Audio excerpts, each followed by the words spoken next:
morning. This is a great pleasure to speak to you. Thank you. It's my pleasure. I'm an incurable Anglophile, and I love anything that's British. I'm not saying that because you put the call through. Well, they certainly... My secret love most of my professional life. Well, they certainly love you over here. Well, I couldn't be more pleased. I think you love me more than my own country. I have vast experience in every form of show business. People know the Bilko show, but they don't know I've done 5 Broadway hit shows too.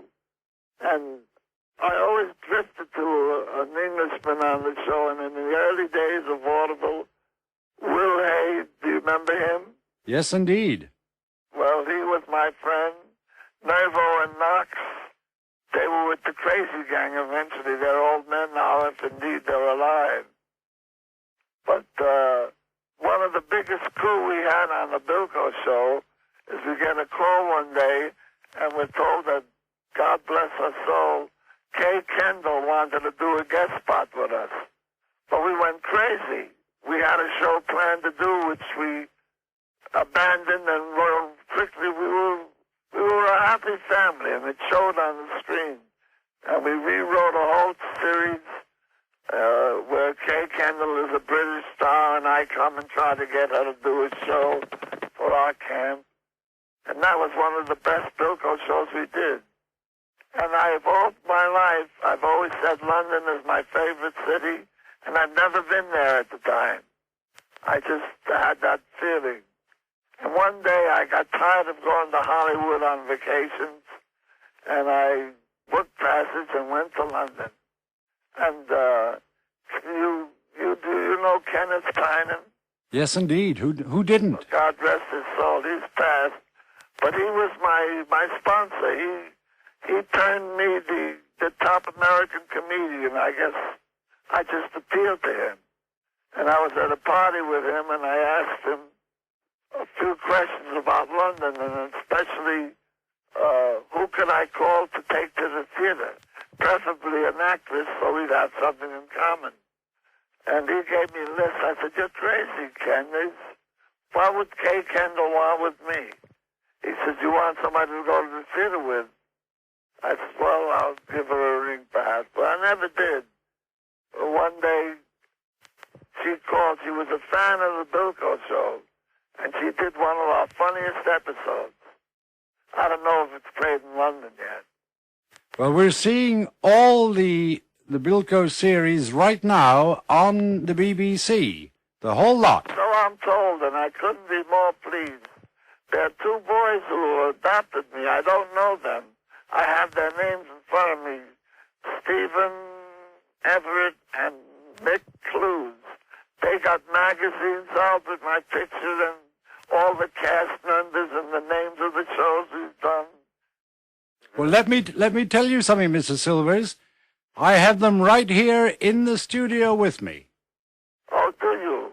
And we are going Give them a warm hug for me. A warm hug they shall have. Good. Tell me, what does it feel like, 30 years on, to be celebrating this timeless anniversary? I watch it whenever it's on, and it doesn't occur to me that's me on the screen. It's a completely different fella. I don't remember doing any of it. It was a happy family of people, and we worked very hard. What looked like a lot of fun and ad-libbing and jumping around was completely rehearsed. Nothing in comedy will work if you don't work at it. Comedy, I made up an expression. Comedy is no laughing matter. It's hard work. But it's a great gift to have. Did you have any idea when you were starting this 30 years ago that it would become such a legend in your own lifetime? I hadn't the slightest idea. The genius of the show was the Bible tells us first came the Word. There was a great comedy writer named Nat Hiken who conceived of the format. And Mr. Paley, who was the head of Columbia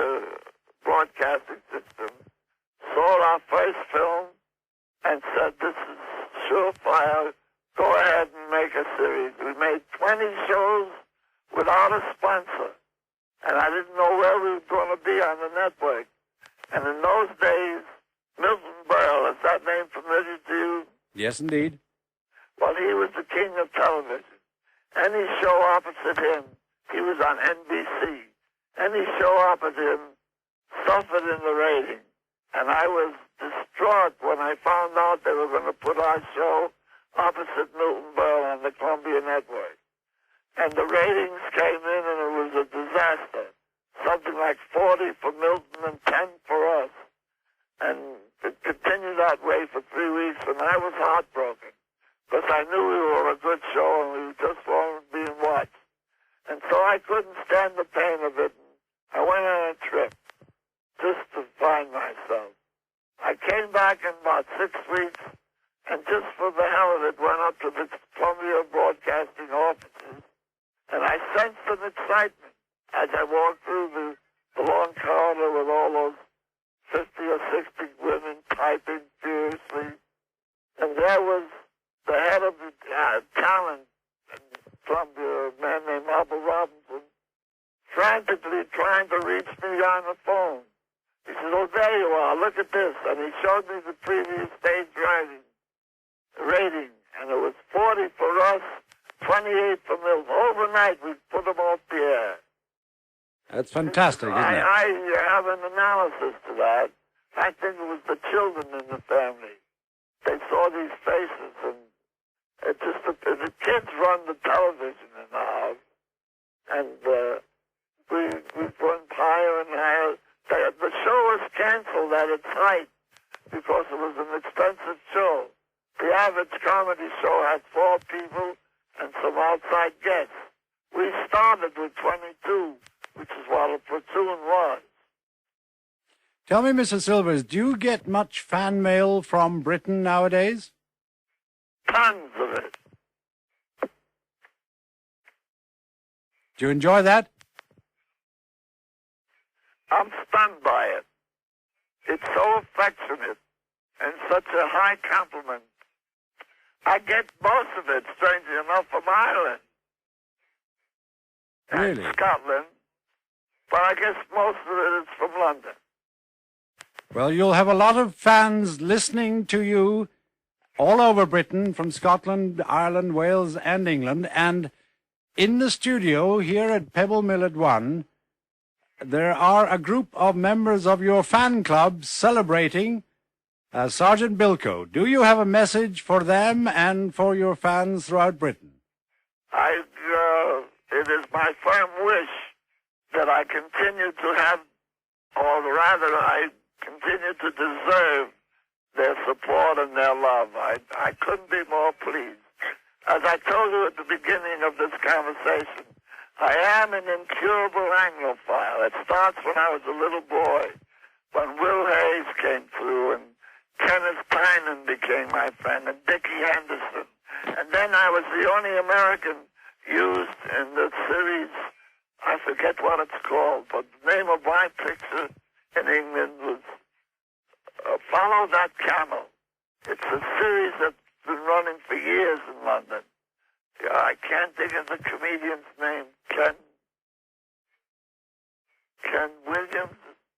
And yes, Ken Williams. And then the boy that was such a big hit at the London Palladium, who later did Tim Dale. Do you remember? Is he around? I'm not. Yes, he is. Yes. Well, he was a big hit in America doing the life of P.T. Barnum. He's a brilliant young actor. Mm-hmm. Yeah. Well,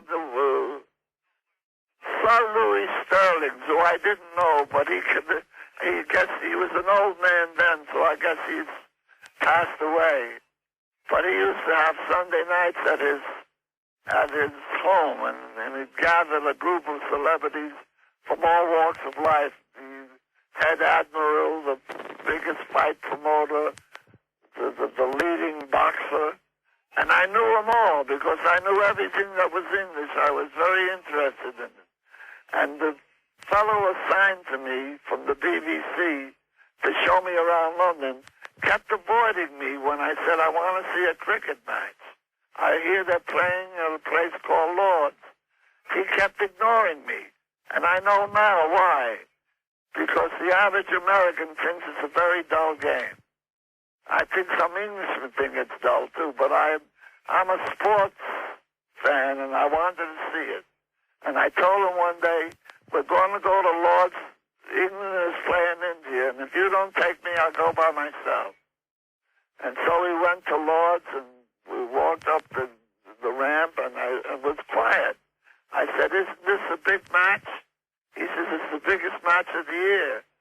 But it was so quiet. See, we're used to people screaming in the audience at a sporting event.